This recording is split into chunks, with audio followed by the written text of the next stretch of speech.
এবং আমার প্রিয় যুবক ভাইয়েরা, পর্দানশীল সম্মানিতা সম্ভ্রান্তা আবেদা সালেহা জাহেদা মা ও বোনেরা, শুরুতে আল্লাহ রাব্বুল ইজ্জতের শুকর গুজার করেনি যে মহান আল্লাহ পাক দয়া করে মেহেরবানি করে আজকের এই বরকতময় হজের মাস জিলকাদ মাসের প্রথম দিবস, প্রথম জুমার দিন, এই বরকতময় সময়ে দুনিয়াবি মুসিবত থেকে, কষ্ট থেকে, দুনিয়াবি কর্মকাণ্ড থেকে মুক্ত থেকে আল্লাহকে সন্তুষ্টির নিয়তে পবিত্র সালাতুল জুমা আদায়ের নিমিত্তে আল্লাহর ঘর পর্যন্ত আসার এবং যারা যে অবস্থানে আছেন আমাদের এই কোরআনের মজলিসের সাথে সম্পৃক্ত হওয়ার যে সুযোগ আল্লাহ তাআলা আমাদেরকে দান করেছেন, সে মহান রব্বে কারীমের দরবারে শুকর গুজার করে নিই। আমরা সবাই বলি আলহামদুলিল্লাহ। সাথে সাথে লক্ষ সালাত এবং সালাম পেশ করি আমাদের প্রাণপ্রিয় রসুল, রসুলদের রসুল, সরওয়ার কায়নাত, তাজদার মদিনা, নূর মুজাসসাম, রহমাতুল আলামিন, শফিউল মুজনবিন, সৈয়দুল আম্বিয়া ওয়াল মুরসালিন, মুহাম্মাদুর রাসূলুল্লাহ সাল্লাল্লাহু তাআলা আলাইহি ওয়াসাল্লামের রওজা ধারে, যাহার কাছ থেকে আমরা শিক্ষা গ্রহণ করে মূলত আল্লাহ রাব্বুল আলামিনের সন্তুষ্টি অর্জনের চেষ্টায় আমরা রত আছি এবং একমাত্র তার শিক্ষা দীক্ষাই হলো আল্লাহ সন্তুষ্টি অর্জনের একমাত্র মাধ্যম। আমরা গত জমা থেকে কয়েক জমায় অতীতের শুনেছিলাম ইত্তেবায়ে রাসূলুল্লাহ সাল্লাল্লাহু আলাইহি ওয়াসাল্লাম ফি হায়াতিনা আল-ইয়াউমিয়া, দৈনন্দিন জীবনে আল্লাহ রাসূলের সুন্নাতের ইত্তেবা। আমরা এ সম্পর্কে সংক্ষিপ্ত পরিসরে শুনেছিলাম।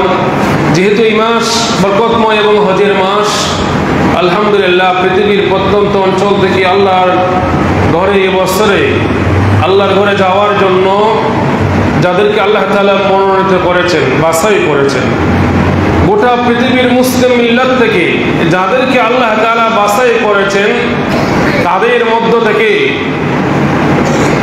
আল্লাহর ঘরের মেহমান যারা, জয়ীফুর রহমান যারা হবেন, যাত্রা শুরু হয়ে গেছে। বাংলাদেশ থেকেও আলহামদুলিল্লাহ যাত্রা শুরু হয়ে গেছে। আল্লাহর নবীর দেশের এই গমনের মাস, হজের মাস, জিলকাদ মাস যেহেতু, এই জন্য আমরা হজ এবং আল্লাহর ঘরের মাহাত্ম্য বা পরিচিতি সম্পর্কে সংক্ষিপ্ত পরিসরে আজকে আলোচনা করার চেষ্টা করব ইনশাআল্লাহ।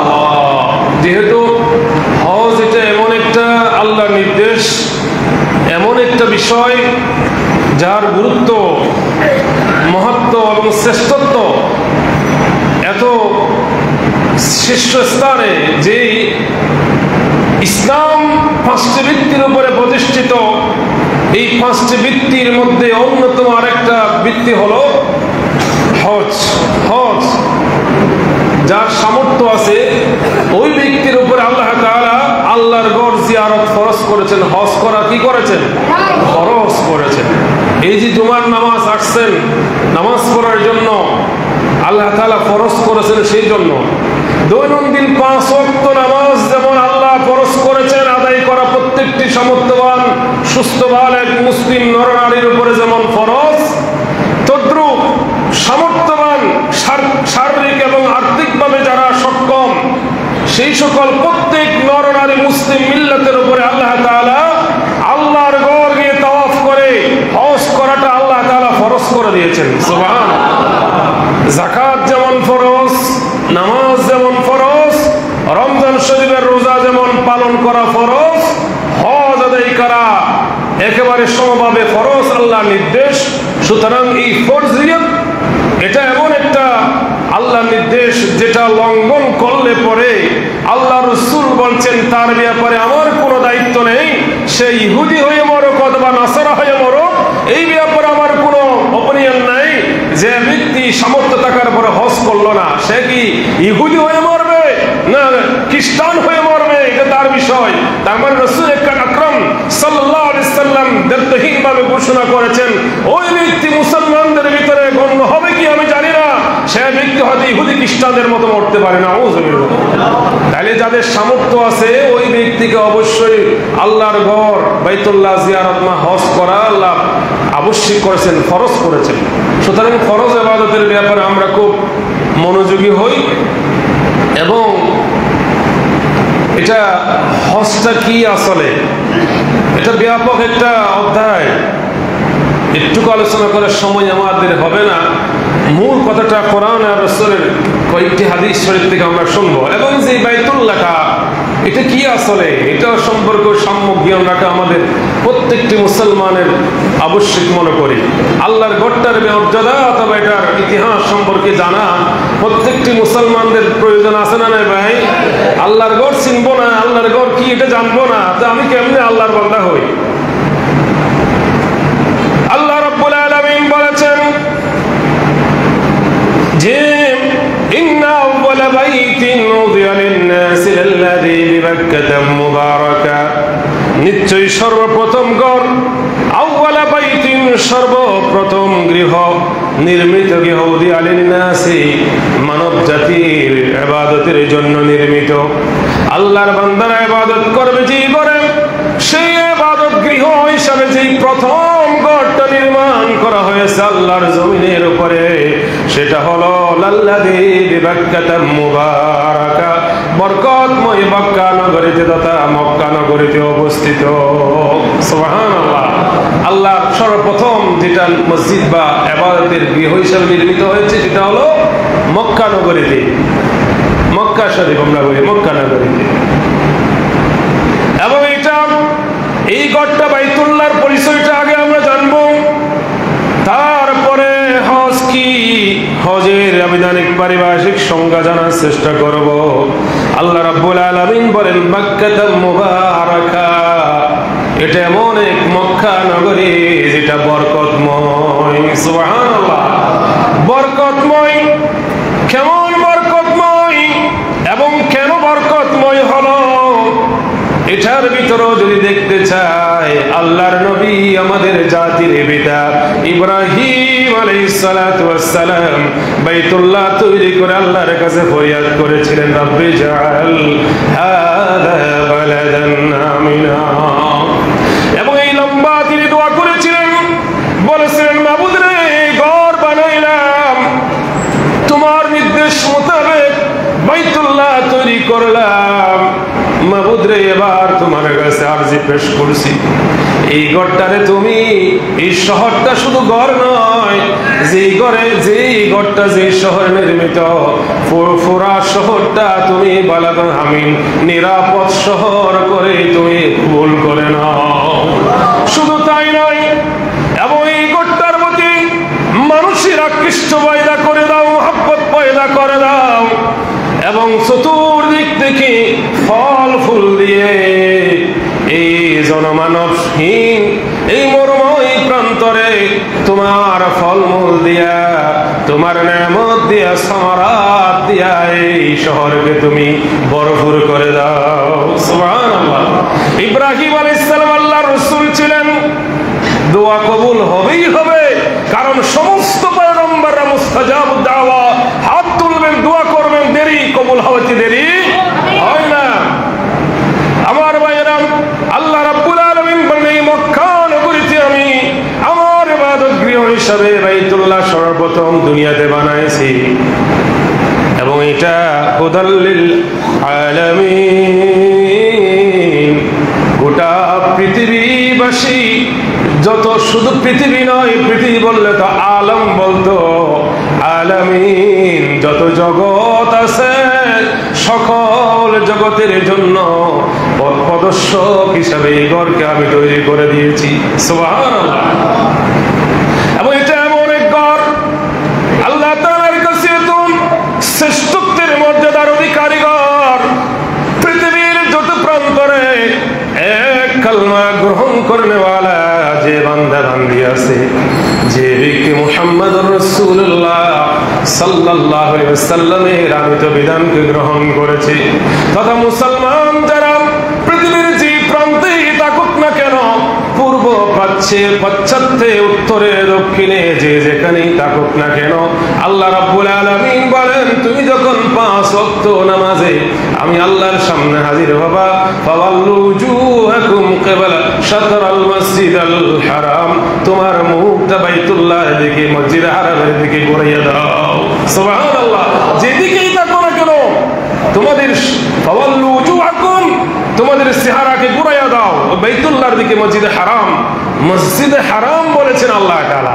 এটা এমন একটা মসজিদ যেটা স্বয়ং আল্লাহ বলছেন এটা হারাম, সম্মানিত, এবং এখানে অবৈধ অন্যায় এবং হক কায়েম করা, বিচার কর্মকাণ্ড করা মানে বিচারের যেটা হক বলা হয়, শরীয়তের হুকুম দণ্ড কায়েম করা, এখানে শরীয়তের বিধান বাস্তবায়ন করা মানে একজন খুনিকে তার মৃত্যুদণ্ড দেয়া, এখানে এসব হবে না, এখানে নিরাপদ। বালাদুন আমিন।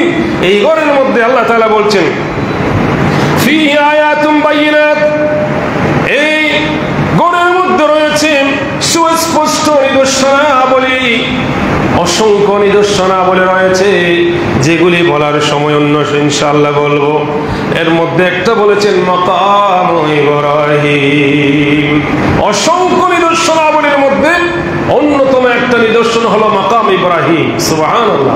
ইব্রাহিম আলাইহিস সালামের স্থান, পাথরটা, যে পাথরটা বাইতুল্লাহ নির্মাণের সময়ে ইব্রাহিম আলাইহিস সালাম এই পাথরের উপর দাঁড়াইতেন, যখন উপরে ওঠার দরকার হতো অটোমেটিক্যালি আল্লাহর হুকুমে ইব্রাহিম পয়গম্বরকে এই পাথরটা উপরের দিকে নিয়ে যেত। সুবহানাল্লাহ। আবার নামার প্রয়োজন হলে নামে যেত, বর্তমান লিফটের মতো কাজ করতো। এটা বাইতুল্লাহ শরীফের আল্লাহর ঘরের এই মাতাবের চত্বরের মধ্যেই আছে। এটা ঘেরা, আপনারা যারা গেছেন দেখেছেন। এটা অন্যতম একটা নিদর্শন, এটা আল্লাহ তাআলা পাঠিয়েছেন। আমার ভাইরা, আল্লাহ তাআলা বলেন এই যে ওয়ামান দাখালাহু কানা আমিনা, যে এই ঘরে প্রবেশ করবে, এই বাইতুল্লাহর পরিচয়। এটা এমন একটা ঘর যেখানে যে কেউ প্রবেশ করবে আল্লাহ বলে আমার পক্ষ থেকে নিরাপত্তা লাভ করবে। সুবহানাল্লাহ। নিরাপদ থাকবে, নিরাপদ। এরপরে বলেন ওয়ালিল্লাহি আলান নাস হিজ্জুল বাইতি মান ইসতাতা ইলাইহি সাবিলা, আল্লাহর অধিকার হলো মানুষের উপরে, মানুষের উপরে আল্লাহর হক হলো যে যে ব্যক্তি হিজ্জুল বাইত, ওই ঘরের হজ করবে। সুবহানাল্লাহ। এটা আল্লাহর হক। কার হক? মানুষের উপর আল্লাহর হক। আমরা সন্তানের উপরে পিতার হক আছে না নাই? আবার পিতার উপরে সন্তানের হক আছে, স্ত্রীর উপরে স্বামীর হক, স্বামীর উপরে স্ত্রীর হক, প্রত্যেকটা এক একজনের উপরে এক এক হক আছে। গোটা পৃথিবীর মানুষের উপরে আল্লাহ রাব্বুল আলামিন, এটা আমার হক যে বান্দা অবশ্যই যার মানিস্তাতা ইলাইহি সাবিলা, যে যেই প্রান্তেই থাকুক না কেন সে ব্যক্তি যদি এই ঘর পর্যন্ত আসার সক্ষমতা পায় অবশ্যই সে আমার ঘরের হজ করবে। সুবহানাল্লাহ। অবশ্যই করতে হবে। ওয়ামান কাফারা, যদি কেউ সামর্থ্য থাকার পরও যে করে না, অস্বীকার করে, অকৃতজ্ঞ, এরকম আছে না নাই? কোটি কোটি টাকার মালিক, সিঙ্গাপুর যায়, ব্যাংকক যায়, ইন্ডিয়া যায়, হ্যাঁ থাইল্যান্ড যায়, বিভিন্ন সময় ট্যুরে যায়, কত রকমের লক্ষ লক্ষ টাকা খরচ করে কত দেশ ভ্রমণ করলো, কিন্তু আল্লাহর ঘর চোখে দেখলো না। এইরকম মানুষ আছে না নাই? আমাদের সমাজে আছে। বুঝতে হবে হজ এটা এমন একটা বিষয়, বিশ্বাস করেন এটা টাকার বিষয় নয়, এটা তাকদীরের বিষয়। এটা কিসের বিষয়? তাকদীরের বিষয়, ভাগ্যের বিষয়।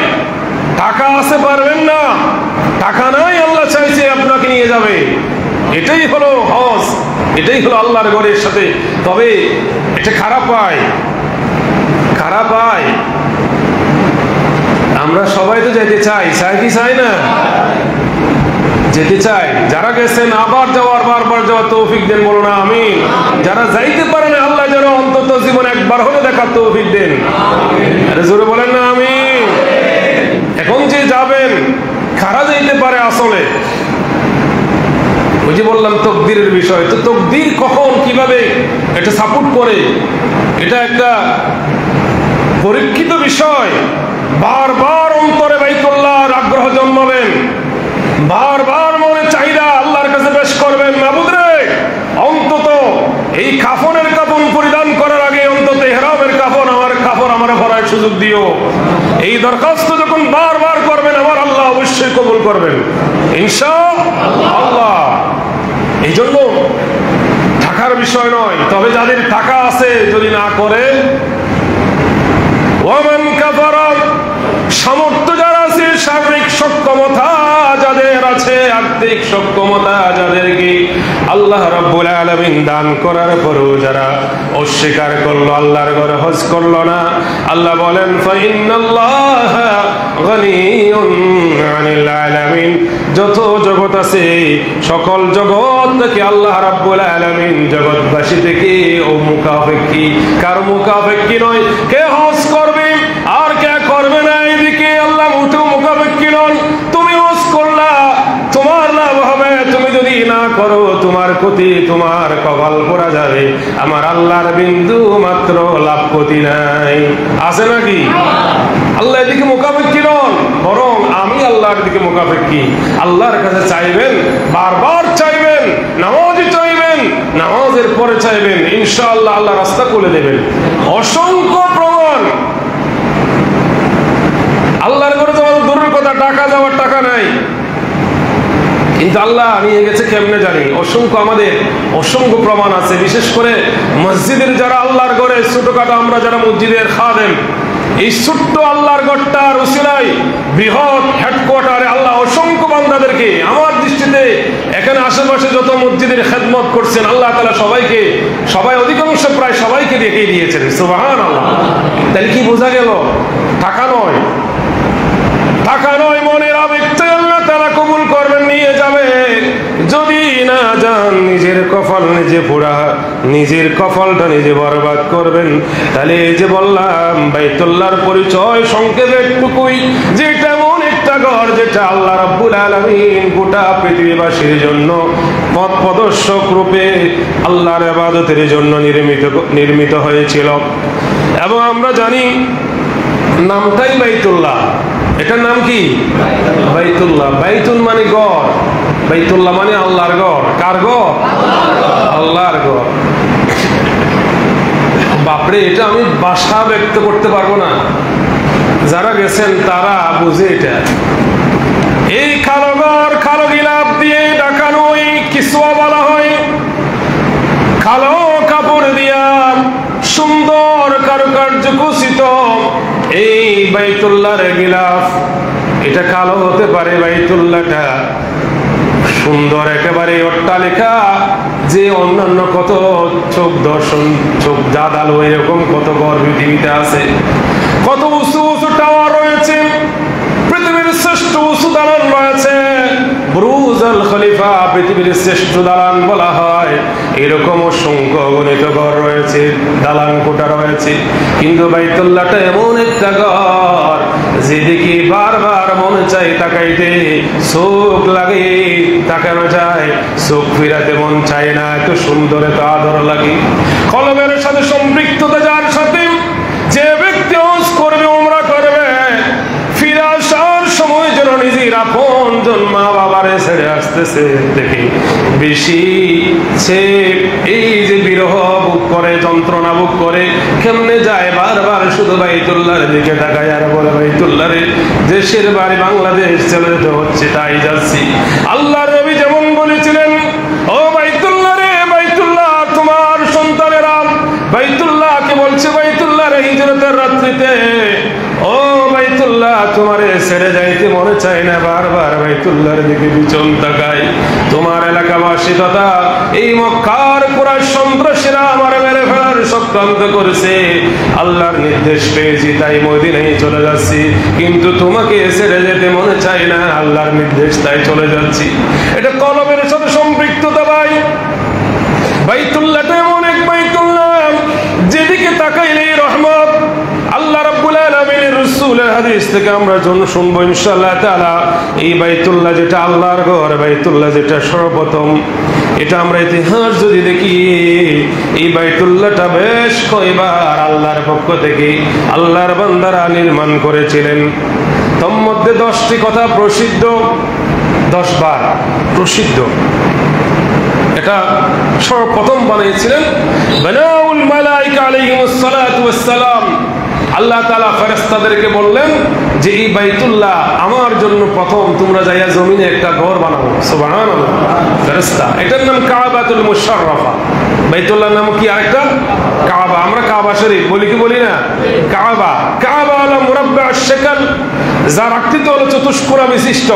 এবং আমি পড়েছি যে সর্বপ্রথম এই পানির বিশাল সবগুলি যখন ভূখণ্ড ছিল না, সর্বপ্রথম আল্লাহ তাআলা এই ভূখণ্ড পানির ফেনা থেকে সর্বপ্রথম যেখান থেকে ভূখণ্ড উৎপত্তি আল্লাহ সৃষ্টি করলেন, যেখানে সর্বপ্রথম এই বাইতুল্লাহটা দিয়ে, এই জায়গাটা দিয়ে আল্লাহ তাআলা ভূখণ্ড তৈরি করেছেন। সুবহানাল্লাহ। কোন বললে ফায়াকুন হয়ে যায়।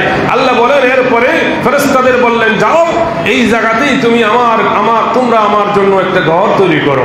আমার বান্দারা আমাকে সিজদা দিবে এদিকে তাকাইয়া। আমরা কিন্তু সিজদা করি আল্লাহকে। কাকে? আল্লাহকে। এটা বাইতুল্লাহর দিকে মুখ করি কেন? আমার আল্লাহ নির্দেশ দিয়েছেন সেই জন্য। আমার আল্লাহ বলছেন বাইতুল্লাহর দিকে মুখ করো, এই জন্য আল্লাহর হুকুম পালন করি। আমরা কিন্তু আল্লাহ রাব্বুল আলামিনের হুকুমটাই পালন করছি। আল্লাহ রাব্বুল আলামিন বলেন, তাহলে সর্বপ্রথম ফেরেশতা কর্তৃক নির্মিত হয় সর্বপ্রথম। তারপরে আদম আলাইহিস সালাতু ওয়াস সালাম সর্বপ্রথম মানুষ, সর্বপ্রথম নবী দুনিয়াতে। আদম আলাইহিস সালাতু ওয়াস সালামকে আল্লাহ নির্দেশ দিলেন। হযরত আব্দুল্লাহ ইবনে আমর ইবনে আস রাদিয়াল্লাহু তাআলা মারফু হাদিস বর্ণনা করেন, বাসাল্লাহু জিবরিল ইলা আদম হাওয়া ফামারাহুমা বিবনাইল কাবা। আল্লাহ রাব্বুল আলামিন আদম আলাইহিস সালাম, হাওয়া আলাইহিস সালামকে এখানে জিবরাইল তাদের কাছে পাঠাইয়া আল্লাহ তাআলা জিবরাইলকে পাঠাইলেন, যাও আদমের কাছে, হাওয়ার কাছে, তাদেরকে নির্দেশ দাও, আমার নির্দেশ, যে তারা যেন আল্লাহর এই কাবা তৈরি করে। কাবা শরীফ যেন তারা কি করে? বানাইবে। ফাবানাহু আদম। আল্লাহ তাআলা নির্দেশ পেয়ে আদম আলাইহিস সালাম বাইতুল্লাহ তৈরি করলেন, এই ঘরটা বানিয়ে দিলেন। সুম্মা উমিরা বিত-তাওয়াফ বিহি। আল্লাহর পক্ষ থেকে নির্দেশ আসলো, আদম এখন তো ঘর বানাইছো, এই বাইতুল্লাহকে তাওয়াফ প্রদক্ষিণ করা শুরু করে দাও। সুবহানাল্লাহ।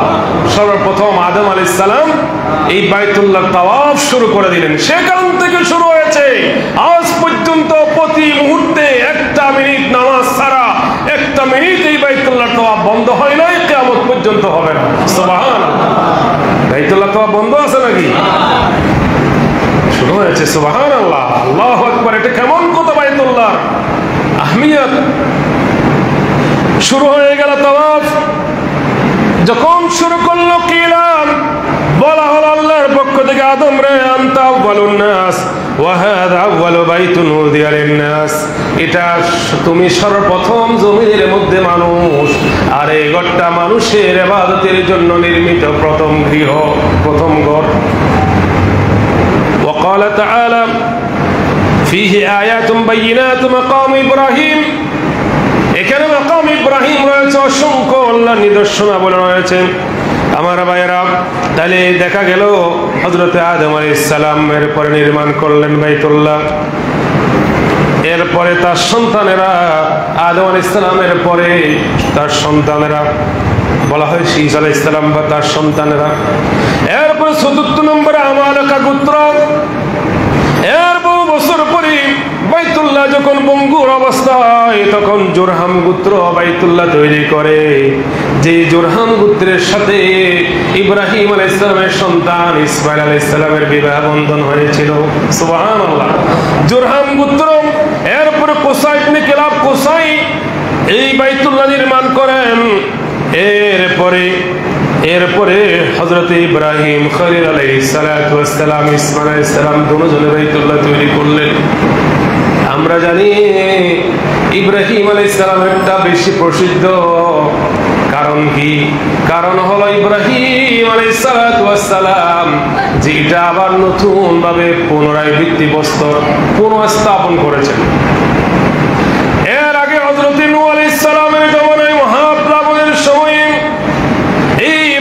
পাল্লাটা প্লাবিত হয়ে বাইতুল্লাহর নিশানা শুদ্ধ চলে গিয়েছিল। লেভেল আমাদের দেশে 91 ঘূর্ণিঝড়ে দেখেন নাই আপনারা? ঘূর্ণিঝড় প্লাবনের সময় মানুষের গড় বাড়ি তো নাই, তার সীমানা পর্যন্ত চিনতে পারে না কার সীমানা কোথায়, এরকম অবস্থা। তদ্রুপ হযরতে নূহ পয়গম্বরের তুফানের সময় সবগুলি একাকার হয়ে গিয়েছিল। আল্লাহ রাব্বুল আলামিন ফেরেশতা পাঠাইলেন ইব্রাহিমের কাছে। ইব্রাহিম আলাইহিস সালামকে বললেন, সূরাতুল হজ্জের 26 নম্বর আয়াত 27 নম্বর আয়াতে ওই কি কথা বলেছেন। আল্লাহ তাআলা বলেন, আমি ওয়াইদ বাওয়ানা আলী ইব্রাহিম মাকানাল বাইত ওয়া ইসমাঈল আল্লাহ তুশরিক বিহি শাইআ ওয়া তাহহির বাইতি লিত-তাওয়াফিন ওয়াল কাইমিন ওয়ার রুকআইস সুজুদ। স্মরণ করুন নবী সেই সময়ের কথা যখন বাওয়ানা আমি ঠিক করে দিয়েছিলাম। আগে ঠিক ছিল না, আমি কি করে দিয়েছিলাম? ঠিক করে দিয়েছিলাম। ইব্রাহিম আলাইহিস সালামের জন্য যে মাকানাল বাইত, ওই ঘরের স্থানটা, জায়গাটা, ঘরটার জায়গা কতটুকু ঠিক করে দিয়েছিলাম। কিভাবে ঠিক করে দিয়েছিলেন?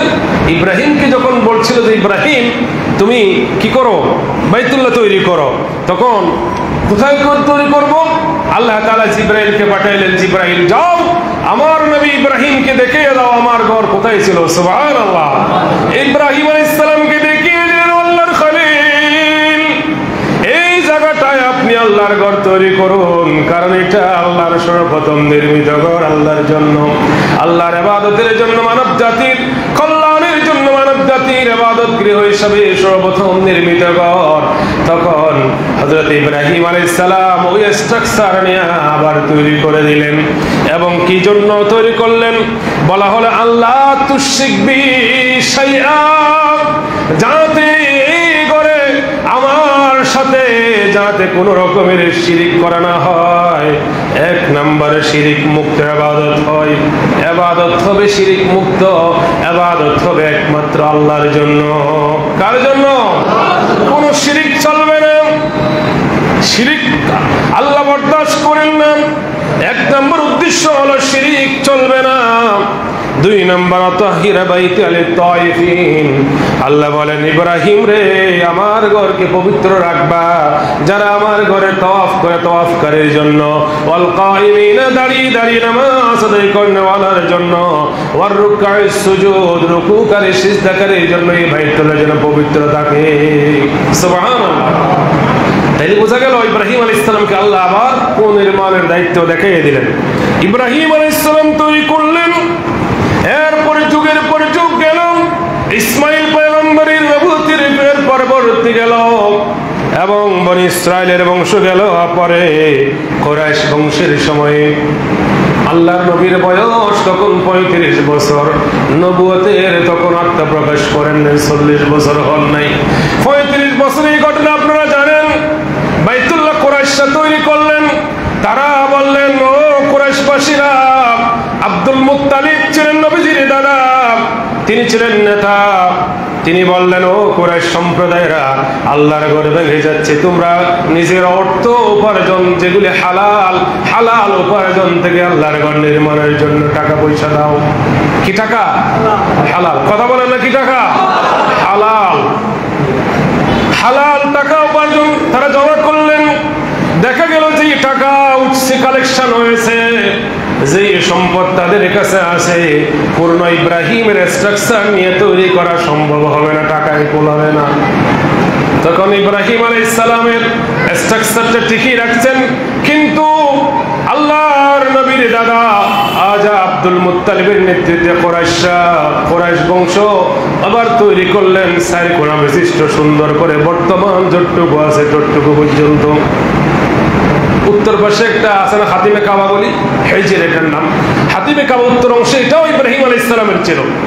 এবং আমরা পাই ইব্রাহিম আলাইহিস সালাম যে বাইতুল্লাহ বানাইছেন, যেটা বাইতুল্লাহ দরজা আছে এটা আছে, আবার পশ্চিম দিকে আরেকটা দরজা ছিল। সুবহানাল্লাহ। কিন্তু পরবর্তীতে সুদ ঢুকে এখানে অনেক জিনিসপত্র নিয়ে যায়। যার সুবিধার্থে এই স্ট্রাকচারটা আর বাকি যে জায়গাটা ঘেরা দিয়ে রাখছে এই জায়গাটার মধ্যে বাইতুল্লাহ তৈরি করে দিলেন, কারণ টাকা পয়সা সংকুলন হচ্ছিল না এবং এখানে হারাম টাকা তারা লাগায় নাই। এই জন্য এটা আমাদের কুরাইশরাও শিখিয়ে দিয়েছেন যে আল্লাহর ঘর নির্মাণ হবে, মসজিদ মাদ্রাসা ধর্মীয় কর্মকাণ্ড নির্মিত হবে হালাল টাকা দিয়া। কি টাকা দিয়া? হালাল টাকা দিয়ে। এখন তো আল্লাহর রহমতে দুই নম্বর সুদখোর, ঘুষখোর, যত রকমের অবৈধ ব্যবসায়ী কোটি টাকা মসজিদে আগে দেয়। মসজিদ চাকচিক্যপূর্ণ। আল্লাহ রাসূল বলেছেন কিয়ামতের আগে, রাসূল বলেন কিয়ামতের আগে মাসাজিদুহুম আমিরাতুন ওয়া হিয়া খারাবুম মিনাল হুদা, কিয়ামতের আগে মসজিদগুলো হবে চাকচিক্যপূর্ণ কিন্তু সেখানে হেদায়েতের বাণী বের হবে না। বিভিন্ন কিসসা কাহিনী, দলাদলি আছে না নাই এখন? তাহলে আমরা বুঝতে কিয়ামতের কাছাকাছি আসছি। আল্লাহ আমাদেরকে হালাল উপার্জন করে হালাল টাকা আল্লাহর রাস্তায় ব্যয় করার তৌফিক দিন। আমার ভাইরা, তাহলে কুরাইশ তৈরি করলেন।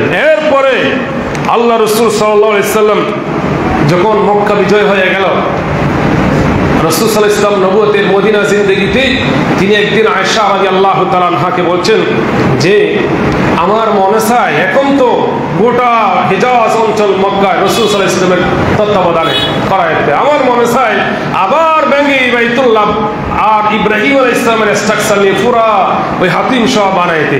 আয়েশা রাদিয়াল্লাহু তাআলা বলে, ইয়া রাসূলুল্লাহ আপনারা কে বাধা দেয়? এখন তো গোটা ক্ষমতা আপনার হাতে। ক্ষমতা কার হাতে? মুহাম্মাদুর রাসূলুল্লাহ সাল্লাল্লাহু আলাইহি সাল্লামের হাতে। রাসূল বলেন, হ্যাঁ, তবে আমার এখনো সন্দেহ, এখনো ভয় লাগে। নতুন নতুন কিছু মুসলমান এখন আছে, নতুন মুসলমান হয়েছে কি হয় নাই? নতুন মুসলমানদের মনের ভিতরে খটকা লাগবে যে মুহাম্মদ তো আল্লাহর ঘর ভেঙে ফেলেছে। এই বয়ে তাক রাসূল চলে গেলেন, হাত দিলেন না। এরপরে এই কথা যখন আব্দুল্লাহ ইবনে জুবায়ের, যিনি আয়েশা রাদিয়াল্লাহু তাআলার ভগ্নিপুত মানে বোনের ছেলে, তিনি বলছেন, এই কথা যখন শুনলেন তিনি তখন আব্দুল্লাহ ইবনে জুবায়ের মক্কার গভর্নর, তিনি এই সময় তিনি ভেঙে ফেললেন। তিনি বললেন, আমি এসব কথা এদের মনের সন্তুষ্টির দরকার নেই, আল্লাহ রাসূল মনে চাইছে ইব্রাহিম আলাইহিস সালামের স্ট্রাকচারে তিনি বানিয়ে দিলেন। সুবহানাল্লাহ, বানিয়ে ফেললেন খাতিম সহ। এরপরে তাকে শহীদ করে পরে হাজ্জাজ বিন ইউসুফ, আপনারা জানেন, তিনি বলছেন এটা সম্ভব নয়, এটা মুহাম্মদ সাল্লাল্লাহু আলাইহি ওয়াসাল্লাম যেভাবে রেখেছেন, আবু বকর, ওমর, ওসমান যেভাবে রেখে গিয়েছিলেন এইভাবেই থাকবে। তার মানে বিরোধী দলের মতো এইরকম হয়ে গেল। তিনি বলছেন, আমি ওই আব্দুল্লাহ ইবনে জুবায়েরের স্ট্রাকচার রাখবো না, আমি আবার আগের মতো বানিয়ে দিব। তিনি ভেঙে আবার এটাই অবস্থা বানিয়ে দিলেন বর্তমান যেটা আছে। এরপরে তার ইন্তেকালের পরে যখন আবার শাসকরা করতে চাইলে হযরতে ইমাম মালিক রাহমাতুল্লাহ আলাইহি বলছেন, ও শাসকরা থামো, আল্লাহর ঘর নিয়ে খেলা বন্ধ করে দাও। একবার ভাঙবে একবার গড়বে, এটা হবে না, বরং যে অবস্থায় আছে এভাবেই থাকো এবং এই অবস্থায় আছে কিয়ামত পর্যন্ত আল্লাহ হয়তো রাখবেন ইনশাআল্লাহ। এই বাইতুল্লাহ ইতিহাস একটু কই। বাইতুল্লাহ এটা আল্লাহর ঘর। সম্মানিত ভাইরা, এটার মর্যাদা এটা এমন, রাসূল আকরাম সাল্লাল্লাহু আলাইহি সাল্লাম বললেন গোটা পৃথিবীর ভিতরে বিভিন্ন মসজিদের বিভিন্ন মর্যাদা আছে, কিন্তু বাইতুল্লাহতে যে বান্দা এক রাকাত নামাজ পড়বে আল্লাহ তাআলা তার আমলনামায় 1 লক্ষ রাকাতের সওয়াব দিয়ে দিবেন। সুবহানাল্লাহ, 1 লক্ষ। কেমন ভাগ্যের বিষয়! এই ভাগ্য